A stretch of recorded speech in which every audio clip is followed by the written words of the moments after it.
Les chefs d'État et de gouvernement de la CEDEAO, au nombre desquels le président de la République Alassane Ouattara, réunis en session ordinaire à Accra, ont décidé de l'entrée en vigueur du tarif extérieur commun le 1er janvier 2015, afin d'accroître la productivité dans la sous-région. Cette mesure devrait aussi faciliter la mise en œuvre de l'accord de partenariat régional avec l'Union européenne.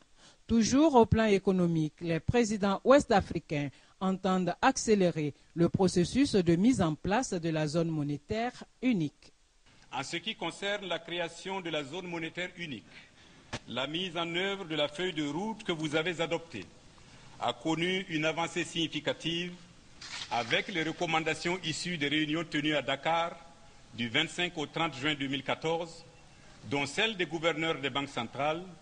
sur les actions d'harmonisation des politiques monétaires, de réglementation bancaire et de réforme du secteur financier en application de la décision du 44e sommet ordinaire. Le mérite en revient à leurs excellences les présidents Mahamadou Issoufou de la République du Niger et John Dramani Mahama de la République du Ghana. Je voudrais leur exprimer notre vive reconnaissance. C'est le même sentiment que nous éprouvons à l'égard de leurs excellences, les présidents Alassane Ouattara, président de la République de Côte d'Ivoire, et Blaise Compaoré, président du Burkina Faso, pour leur dévouement et l'efficacité avec lesquels ils se consacrent aux missions dont vous les avez investis au sujet du développement des infrastructures régionales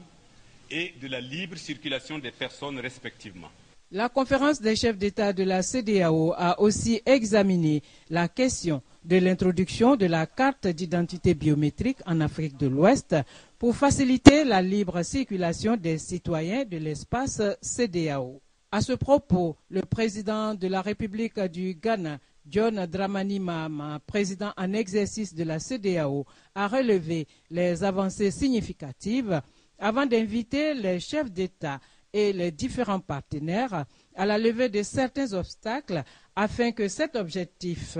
devienne une réalité. Le président de la CEDEAO, s'agissant de l'épidémie de la fièvre Ebola, a appelé à une mobilisation de toutes les ressources afin de combattre efficacement la maladie. Les chefs d'État et de gouvernement de la CEDEAO ont par ailleurs fait le point de la situation sécuritaire en Afrique de l'Ouest et particulièrement au nord du Mali et au Nigeria, ainsi qu'en Guinée-Bissau.